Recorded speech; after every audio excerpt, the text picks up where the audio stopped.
Hey, hello everyone. We'll make a wee start now. Um, Thank you for your patience there. Just a couple of people logging on a wee bit late, so we'll make a wee start. And just want to welcome you all from the outset. Just to week 2 of our teacher training webinar series. You're all very welcome, and hopefully things run smoothly in terms of technology, and we'll get started.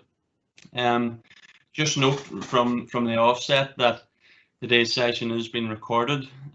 So hello everyone. We start now. So we just want to ask you as well to access the chat box in the top right corner of your screen.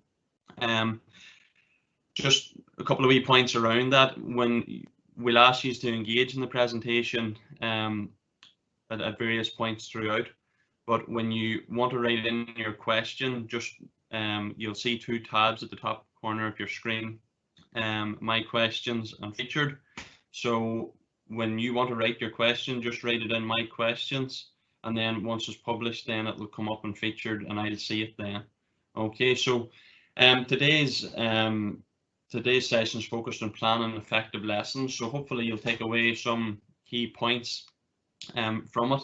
That'll help enhance your planning and delivery of lessons in the future.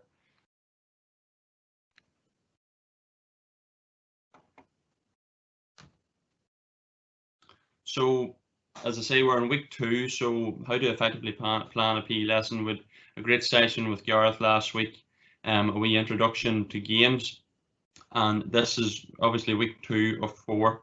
So, hopefully, you can get something from all 4 weeks. The outcomes of today's session is going to be, basically we're going to highlight and identify some of the common barriers to maybe planning effective PE lessons, and how we can overcome these, more importantly. We're going to identify what we in Ulster GAA view as best practice. You'll have heard plenty of the stuff before, and hopefully you'll hear some new content as well. And then thirdly, we're going to discuss just some lesson plan examples. So various types of lesson plans with various different content as well. So interesting topics, and as I say, hopefully you take plenty away from it. So just as a wee icebreaker to start, I'm going to ask you this wee question. So what barriers have you experienced in trying to deliver effective PE lessons? So it's the first time today we're going to ask you to access the wee chat box at the top right corner of your screen, and remember to write in your question. Click into my questions, and then the question will come up on my second screen here. Okay, so if we can get some answers in, that'd be brilliant.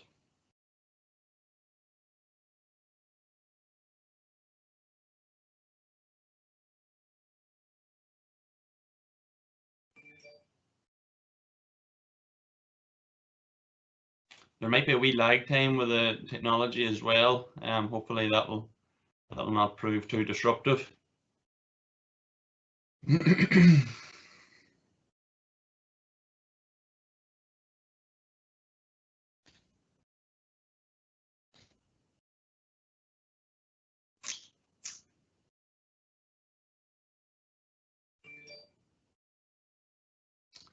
Yeah, so we've one answer in there: lack of space. Certainly that can be a limiter when it comes to actually delivering lessons, and obviously when it comes to a plan, it limits you actually planning an effective lesson as well. If there's any other answers, send them in. We're going to move on. There'll be plenty of opportunities for engagement throughout the presentation. So if there is some answers I have overlooked, I will come back to them. So some of the answers that we would have encountered, I suppose commonly, both ourselves and from speaking to teachers in schools as well, is a lack of support. So that could be support in the context of the school itself, or colleagues maybe, a lack of training and subject knowledge. That's something that we're trying our best to address today, obviously, through a session like this. And obviously a lack of confidence. For some of us, we're comfortable in the classroom, and we might, you know, be a wee bit outside of our comfort zone when it comes to delivering actually in a PE setting. So, and that kind of ties in with the next point of experience there. The best thing I could say about confidence and experience is, if you remember when you started teaching, you probably weren't the most confident when delivering. So in a PE context, it's very similar. And developing your own knowledge, I suppose, through sessions like today will obviously help you be more confident and enhance your delivery. In terms of time allocated to planning, we appreciate and like the fact that teachers are very busy, you know, with various elements and parts of the curriculum, and the time to plan and deliver lessons isn't always there. And so what we would be actively promoting today is that colleagues work together in school, and it's probably best if, you know, as teachers in the school, if the willingness is there and the appetite's there from members of the staff, you know, to develop a bank of lessons that we can all share and use then, rather than making all your own lessons yourself. That could take a wee bit of time. So we're going to talk a wee bit about pitching the lesson as well. So making it stimulating and promoting participation, it has to be, you know, at the forefront of our desire in our lesson plans. So two more things that we're going to talk about is making our lessons fun. And obviously currently, you know, it's a hot topic at the minute, and cause major disruption everywhere is COVID-19.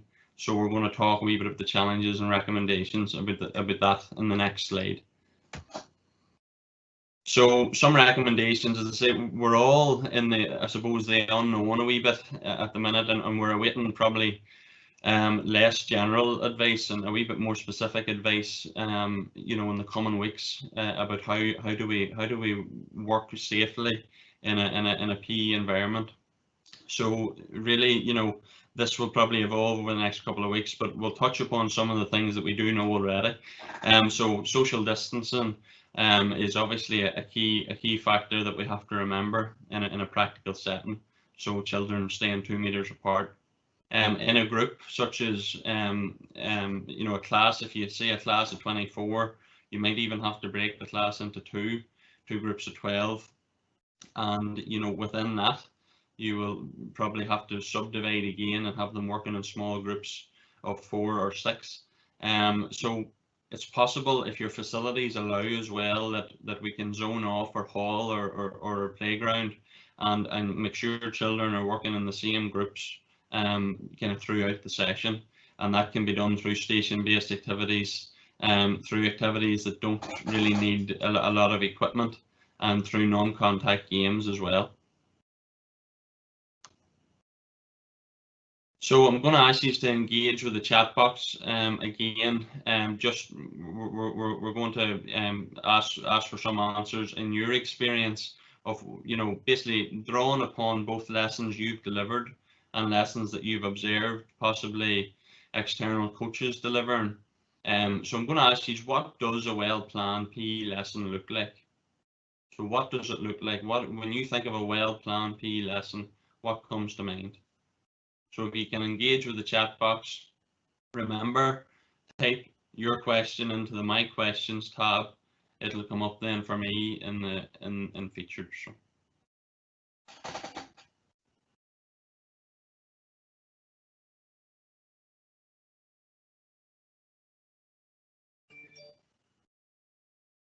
I'm just going to give it a wee while, because there is a lag time. I'm seeing some great questions to the last question just have come up. So.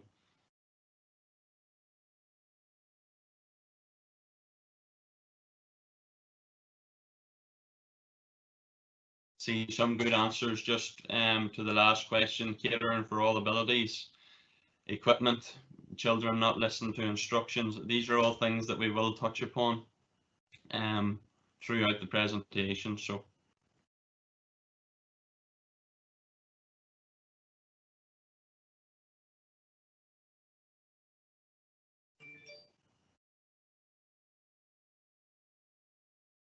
Yeah, so just waiting again for your answers to a well-planned PE lesson. Just some of the words, you know, be as brief or as detailed as you like. 1 or 2 words, you know, is even enough. So thanks for your engagement so far. It's been brilliant. There are some very good questions.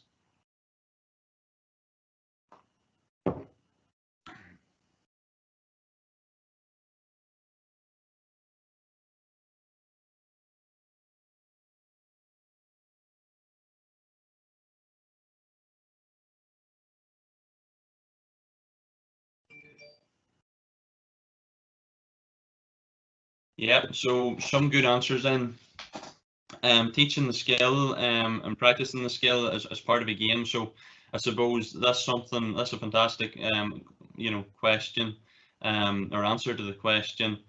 Sometimes as coaches or as teachers, we can be reluctant to you know, in a game scenario, we can sometimes think the skill goes out the window. So, you know, it's about designing your session in such a way that, as Gareth touched upon last week, games are what the children love, and games are actually most effective for learning as well. So it's really important that we feel confident enough to stop a game and maybe talk about a skill and maybe let them at the game again, and you know, work it that way and not be afraid to do that. But that comes with knowledge as well of you know, what do you want to see the children doing when they're actually practicing a skill, and what are you looking from them. So really good answer here as well. Structure, clear beginning or warm up, excellent. Focus teaching points and cool down, and catering for everyone. That's a fantastic answer, and that covers a lot of what we're going to be talking about today. So a warm up, skill coach application, practice and cool down again. Really good answer. So we're definitely along the right lines, and thank you for your patience there. And I know we're experiencing a wee bit of lag time between the question being asked and the question answered. Thanks to that. So these are just some of the things that we in Ulster GA view as really important when it comes to a well-planned lesson. So we want to outline learning objectives from the start. We want our lesson to be engaging. We're going to talk a wee bit about structured and unstructured as well. But that answer touched upon it there in terms of our warm-up and our cool-down, etc. We want activities also to be progressive, you know, and not kind of in isolation of each other. We want activities to lead from one to the other, and that's hugely important in delivering a good lesson. So we want our lessons also, when we're planning, to be imaginative, to encourage success, have relevant coaching points, and adaptable. In terms of relevant coaching points, it's a wee point that I want to pick up on here, and I want you to feed back to me on this. What frameworks would you use when delivering feedback and providing relevant coaching points to some of your pupils? What would you tend to talk about? So if we just think of skills or games generally, you know, how would you deliver upon providing them with relevant coaching points? That's a wee question for the chat box.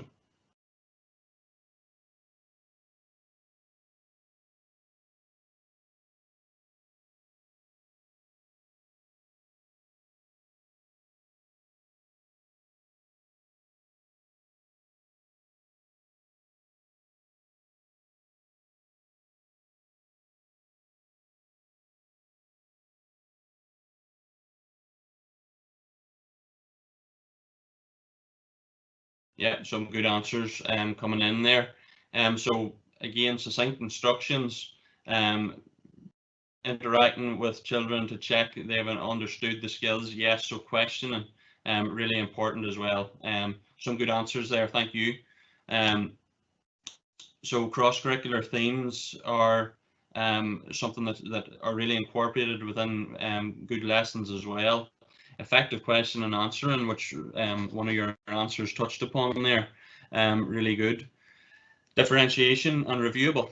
And then lastly, we're going to touch upon what Gareth spoke about last week, games to empower pupils. And again, going back to some of the barriers and maybe your own self-confidence levels when you're delivering maybe some of you have a bank of games that you kind of use all the time, and you need a wee bit more confidence to kind of change it up and make it a wee bit more exciting for the children. So just remember that games are the number one thing that we should be delivering on, and the reasons for that is it promotes problem solving, decision making, and teamwork, and a host of other things that we discussed last week. So developing your own knowledge within particular sports or within PE generally will actually enhance then the games that you're able to deliver.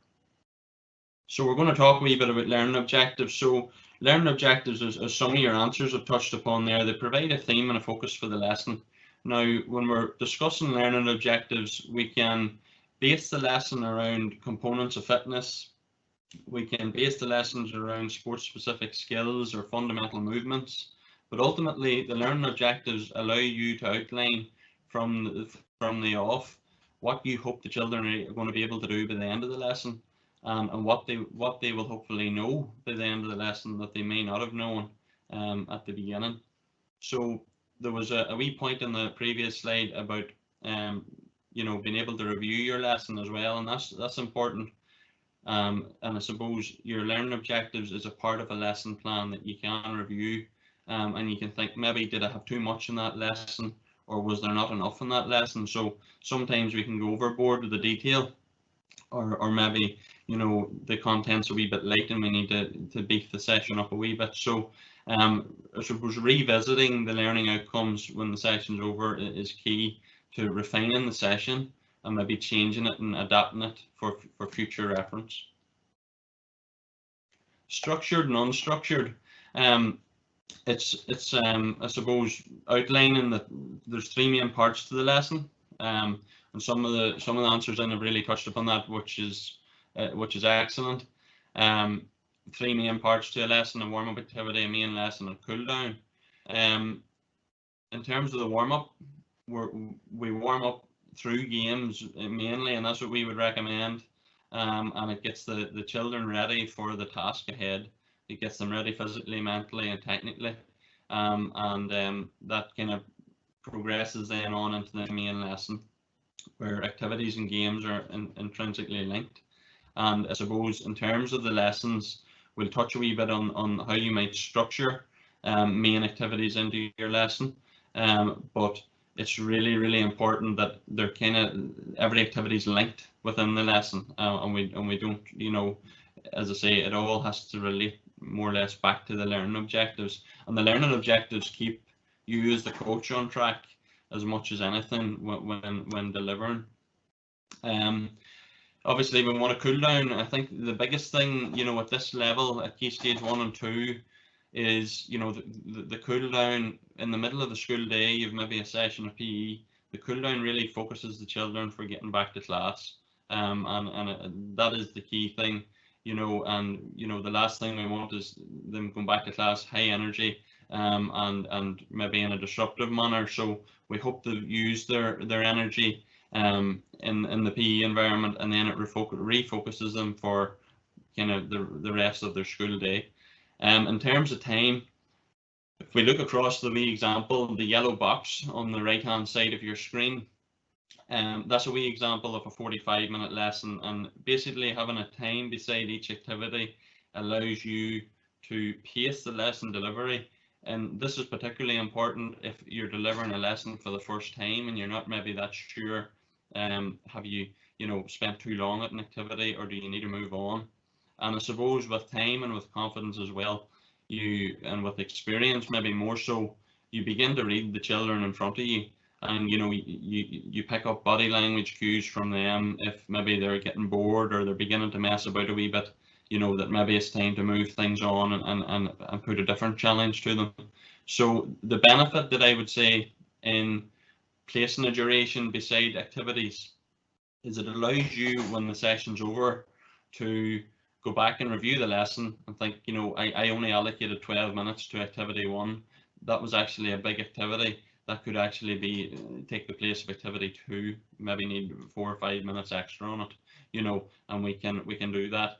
So that's really, you know, a big lesson that if any, you know, I would really love you to take away from today. The benefit of a lesson is we can review the lesson then, you know, after we've delivered it, we can think, I wouldn't do that next time, or I would do that again, or I would do that for longer. And I suppose if we don't have a plan to start with, it leaves that review process basically impossible, you know, because we're all human and we will forget details as time goes on. Something Gareth touched upon last week as well in terms of games is free play.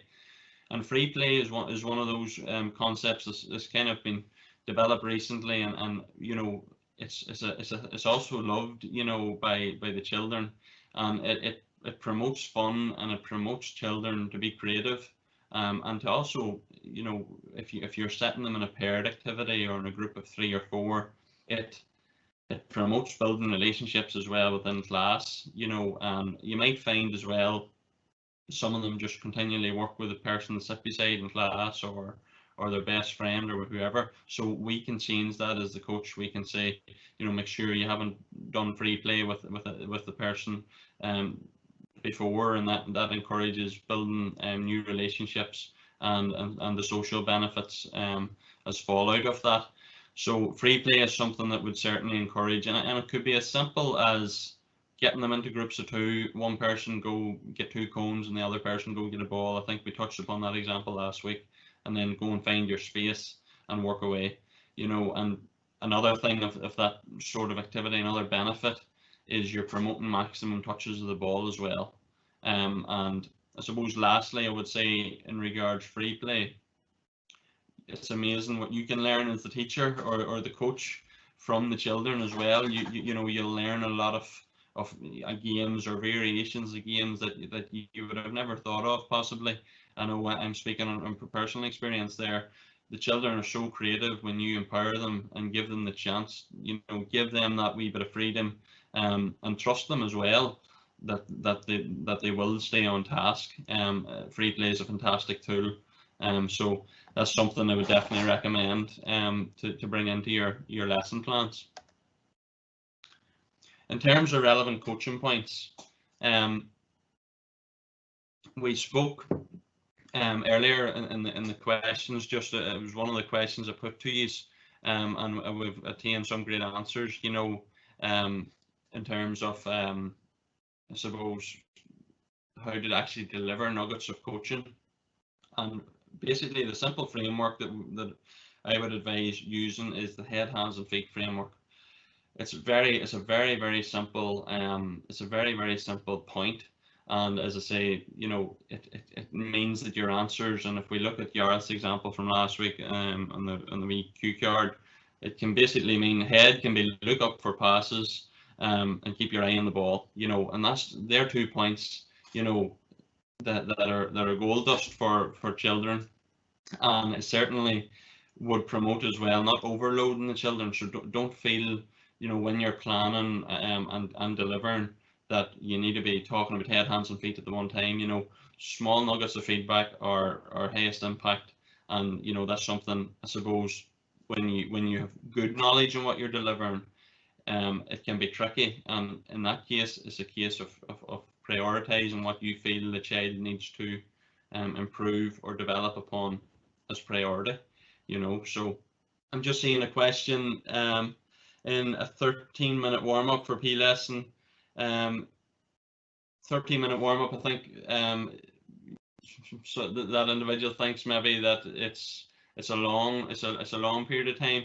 Again, the warm-up goes straight into your activities, and you know, you're playing games in your warm-up, so you're warming up, and the children don't really even realize that they're warming up. Something I suppose that we want to remember when we're introducing the session, not to spend too long on that. Get them active as soon as possible. So the warm-up, you know, as I say, it's up to you in terms of the time, and that was for a 45-minute lesson, but the time you have to deliver, we'd always promote a good warm-up with plenty of mobilizing exercises and games as well. Great point in there in terms of some games to play in a warm-up, in terms of tag games, etc. Fantastic point, and that's very true. You know, it's something we want to get them engaged and moving as quick as possible, and not getting bogged down in the theory of what they're learning either. You know, so it's, I suppose that's the knack as a coach, to break a lesson plan down into small nuggets of information and delivering that, imparting that, I suppose, to the pupils. So we're going to move on and talk about encouraging task success. So I'm going to just ask another wee question of the group now, in terms of how do you encourage success in your PE lessons? I don't think the lag time is as bad now between answers. So yeah, great answer there. Free play followed by guided and discovery learning styles. So that's fantastic. You know, on that point, I just want to talk about catering for as many different learning styles as possible. We can do that through a variety of feedback mechanisms, whether that be visual cue cards or whether it be demonstrations with you as the coach. Another thing, if we're delivering a skill that we're not particularly competent at ourselves, or confident at delivering, we can highlight a student in the group that is particularly good at it, and that also acts as a great visual aid for the rest of the class to view a peer, you know, doing a skill or completing an exercise successfully. They then view themselves, well, if they can do it, I can do it as well. So that's a great point. Guided discovery there, fantastic. Letting the children have a go as well is what we would encourage to encourage task success. Let them have a go, and you know, if they make mistakes, sure, that's brilliant. That's something they can learn from. Praise, fantastic. Yeah, highlighting teamwork.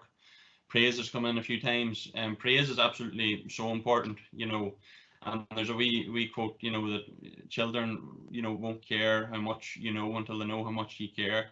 That's really, in terms of encouraging task success, that's very important as well. Making them feel good and making them enjoy the experience. You know, so encouraging success builds self-confidence and promotes a sense of accomplishment rather.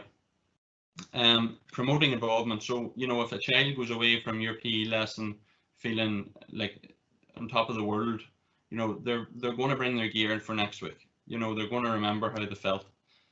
So a wee point, and teach the pupils and not the lesson plan. So we point I heard a number of years ago now.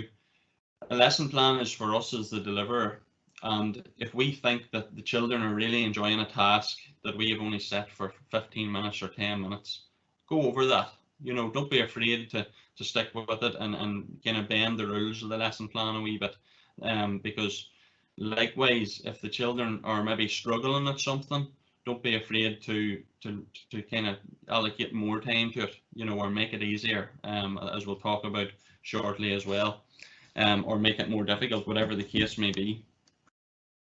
So when things don't go to plan, as I say, it's happened for us all, and you know, what I would advise in that case is just being adaptable. If you maybe were expecting, you know, 20 in your lesson and a couple of extra pupils joined in from another class, maybe you've less space than you would have realized, then, you know, we have to be adaptable. There has to be that wriggle room in our plan, and we'll talk a wee bit about that now. Just so, progression and regression and differentiation. So I suppose we all have various abilities within our groups, and you know, within that we can put them into groups of 4 or 6 and have them working in groups. So a group of 24 could be 6 groups of 4, for example. Within that, we can kind of look at the step model to progress a lesson or regress a lesson, and I suppose provide differentiation for the pupils. Because the last thing we want is, you know, for those that are a wee bit less developed or a wee bit behind in their development, we don't want the lesson to be, you know, so difficult that they're embarrassed about taking part or embarrassed about making a mistake. And likewise, if we have someone very capable and someone that's a wee bit ahead of the group, we don't want them getting bored at the top end, getting bored and maybe starting to mess around and disrupt the session. So the STEP model refers to space, time, task, equipment, and people. And that they are all the things that we can change to maybe if we have, you know, a group of 6 that are pretty capable, we can, you know, we can change something about their particular skill amongst the rest of the group. You know, you don't need to highlight it, and you can make games and tasks easier that way as well. So in terms of the space, for example, if it was a tackling area, a grid, or a possession game, if you make the space bigger or smaller, depending on who you're trying to make it easier for, it'll make it easier or more difficult. So in terms of the time, we can allocate, we can change elements of that as well.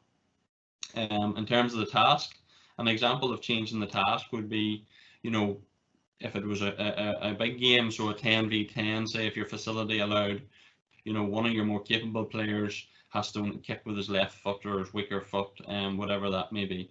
That would be an idea of changing the task. In terms of equipment, making goals smaller or whatever is an example there, or bigger, whatever the case may be. And then players as well. So in terms of players, you know, you might start, if I want to use the example of a possession game in a square, you know, where the capable group could be a 2v2 scenario, you know, which is highly competitive, and demanding a lot from them.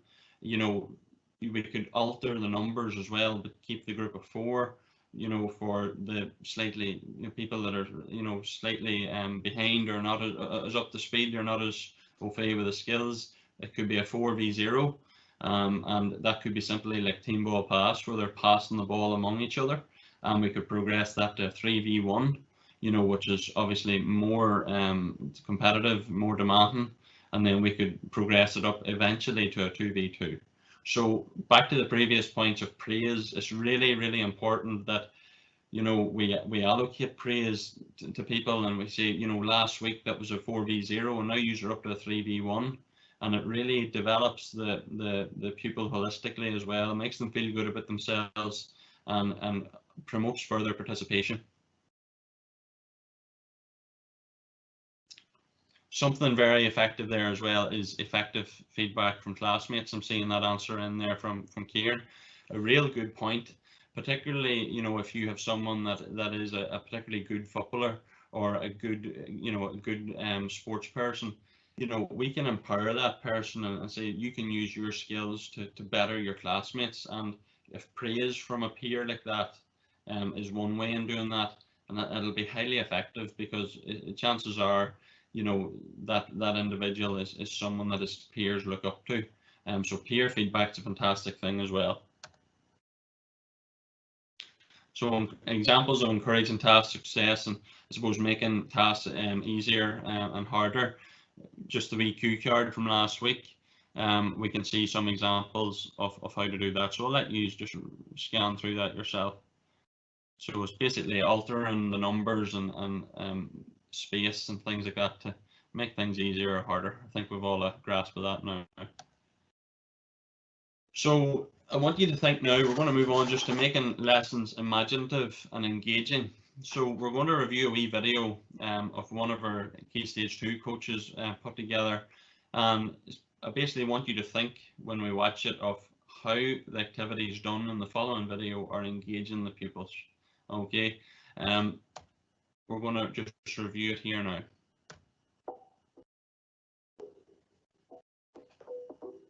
You can feed into the group throughout the video.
Okay, so I'm going to ask you to feedback a fantastic video carried out by Maddie, one of our Key Stage 2 coaches. And I just want you to think about, what activities did he do there in his lesson to make it engaging for the pupils, and I'm going to ask you to feedback into the wee chat box. So I'm going to give you a wee moment. Don't want to move too fast, just.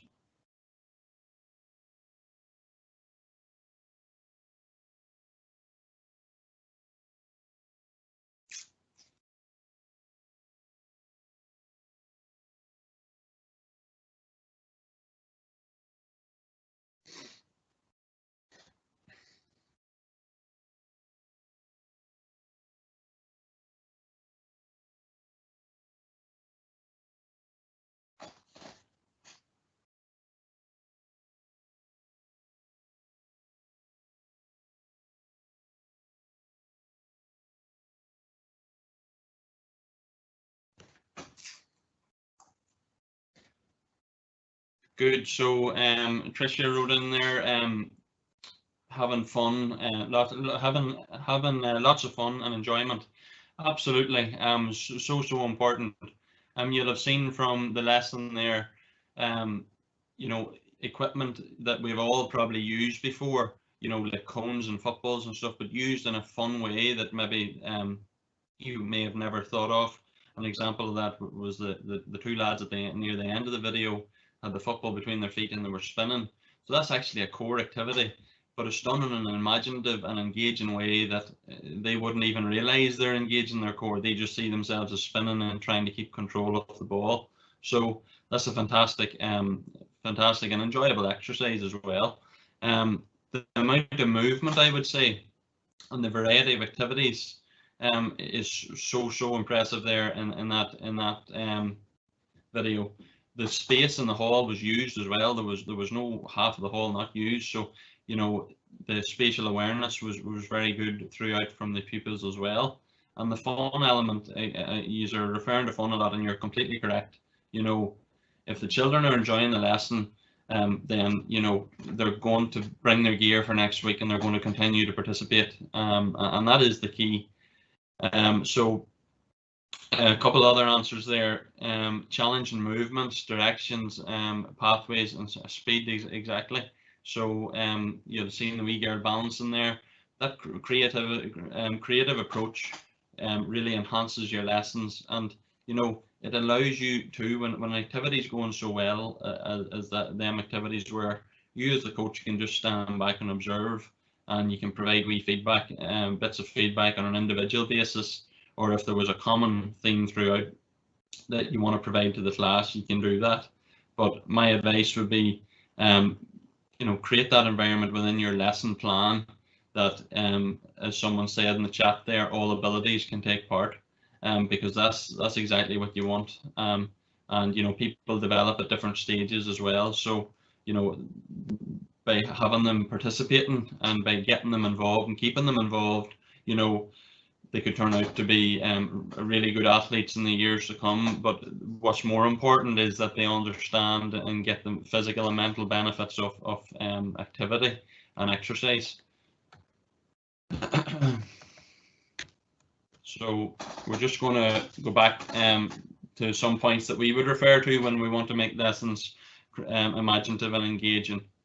Variety is the point. We've already touched upon it. Someone wrote it in there to the chat box. So different types of activities will engage different types of pupils as well.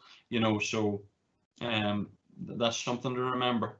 In terms of the curriculum, we're going to talk a wee bit more about that on week 4 of this webinar series.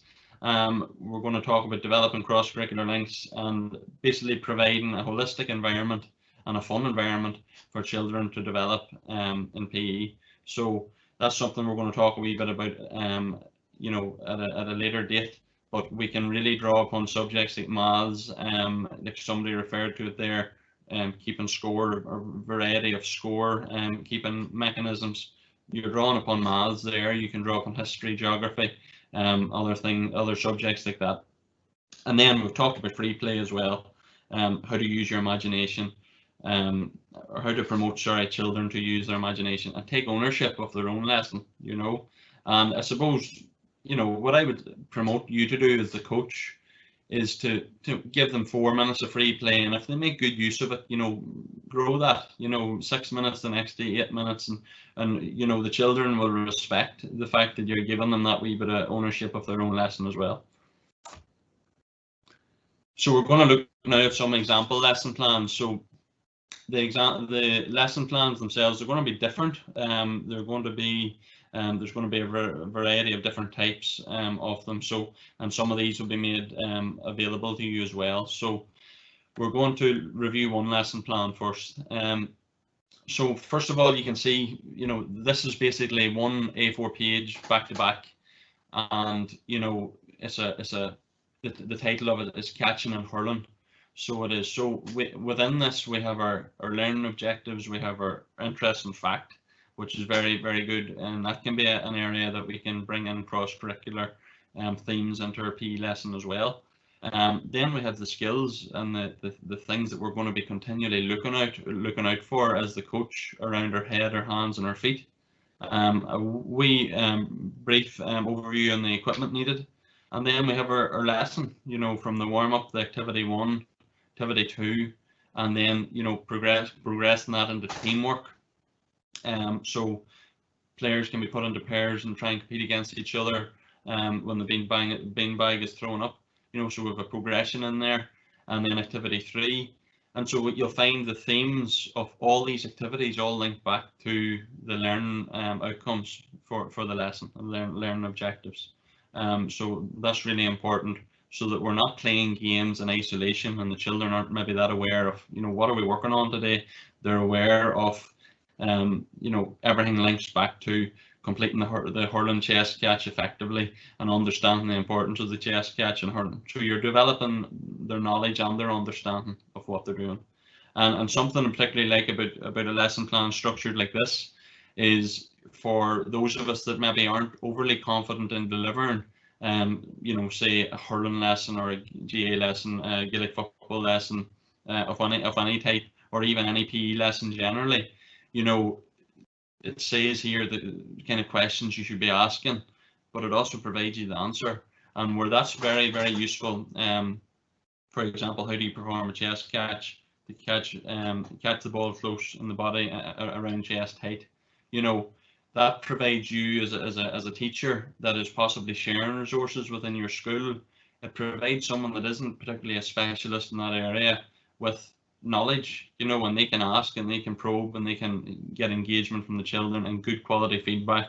And not only that, if the children don't know the answers, they have the correct answer for them as well. So lesson plan structured like that is you know, highly effective. Just a wee question in the chat box. So if not experienced in knowing what questions to ask, plan them for teaching moments that you can plan to occur in your lesson. Yes, exactly. And that's more or less what I touched upon there. Yeah, another wee question. Just these slides will be made available when the webinar is concluded. Yeah. So we're going to look now at a different template, a couple of minutes of the presentation left. And I want to thank you so far just for the engagement in the chat has been really fantastic. So that really enhances the delivery and it makes delivery a lot easier as well. So we're going to look now at wee lesson plan here, very visual and probably more, you know, appealing at first glance than the last one, purely because it's later in information. But I suppose this is maybe a lesson plan that is highly effective for someone that knows the game. So the pirate's treasure, the snake tail, the ball tig, and then the clear the circle, shadow tackle, and king of the ring. That, you know, we're going to touch a wee bit more on what the end games actually demand in the next slide. But if you know the end games and you will begin to know them very quickly once you deliver them a few times, that's all you need essentially for a lesson plan. You know, you have your skills given 10 minutes allocation, your warm-up 10 minutes there, your games 20 minutes, and then your bit of a cool down. So that's really a 45-minute lesson as well. And that'll really, you know, that is all you need in terms of planning a lesson once you develop your knowledge to the point that, you know the games, you know what the 6 games referred to are there. So we're going to skip that on. And that's basically the other side to that page where the 6 wee activities have an explanation. So it's very, you know, as I say, if we're a coach or a teacher delivering, and we're not overly sure, or we only have a very small bank of information or knowledge that we constantly deliver, then I suppose the onus is on us, you know, to kind of develop that in a way that's obviously that is practical, and that we can kind of expand our knowledge gradually, so that we know what, when we go clear the circle, we know what that is. All we need to know, you know, we don't need to be looking at the 4 bullet points as to how you set it up, because we've delivered it and we know what it consists of. And then what we can do, and what we will develop over time as well, is the confidence to make changes to the game, you know, differentiate and change the game to suit our group, maybe our particular group, you know, make changes that will help, you know, and kind of change the game a wee bit as well, so that you, from your perspective of delivering it, you know, we don't kind of get stale in our delivery. You know, you kind of want to make it exciting as well for yourself delivering, and make wee changes and see how things work. And just like what we want the children to do, we want the children to have a go and not be afraid of making a mistake. You know, we can maybe learn a wee bit from that approach as a coach as well. You know, try something out. The worst case scenario, we included it in our lesson plan. We done a couple of minutes of it. It wasn't working out. Move on to another activity, and you know, review it then when the lesson's over. So, you know, so hopefully that's. I'm just seeing a wee question come into the group there. Yeah, the session has been recorded and it will be made available afterwards. So, suppose questions. Hopefully, a lot of the questions have been hopefully answered or touched upon in some way throughout the presentation. Any other questions? You know, don't be afraid to contact us via email. Our details will be made available as well. So I'm just seeing some questions coming in here, and I will answer a few. Is it better to have more activities than you might even get covered? Yeah, that's a really good question. I know personally I would adopt that approach. That, you know, if you have a bank of lesson plans, it's sometimes good to have a wee bit more information, and a wee bit more, maybe an extra activity, than you might even get the time to do. Because when you're live and in a session, you have the power as the coach. You have the ability to say, you know, we're not going to do that today. We're going to let that activity run for a wee bit longer because they're enjoying it, or they're only getting to grips with it now. And I thought that they would maybe master it a wee bit sooner. You know, so you have that ability to adapt and prioritize what it is you want to deliver. So that's a good point. Is it better to have more activities? Yep, I would promote that. It's not necessary, but it's definitely a good approach. If there's any more questions, yeah. So just to repeat, the slides will be made available when the webinar's over, and yeah, I'll just leave it there. So moving on, just in some resources that are available to you, you know, that you can delve into, and you'll find this presentation on the Ulster GAA YouTube channel as well. So when that's made available to you. So thank you for your participation today, and thanks for listening. Some of the questions were brilliant, and they really focused my mind in terms of delivering. So thank you for that. We look ahead now. We're kind of halfway on our webinar journey series. So we'll look ahead the next week, where we'll be delivering upon the tricks of the trade. So that's something, I suppose. Today we focus mainly in and around planning our lessons, whereas tricks of the trade will probably touch a wee bit upon what you can do actually in your lessons as well, and some of the wee things that we've learned that can help you when you're delivering. And then week 4, on Wednesday the 10th of June, we'll be developing cross-curricular links in our lessons. So both are you know, definitely opportunities for you to develop your knowledge a wee bit further, and to develop our own self-confidence on delivering as well. So hopefully you found that useful today, Thanks a million, as I say, for your engagement. It's much appreciated. And look after yourselves just in the current climate. I hope everybody's keeping safe and well. So thank you.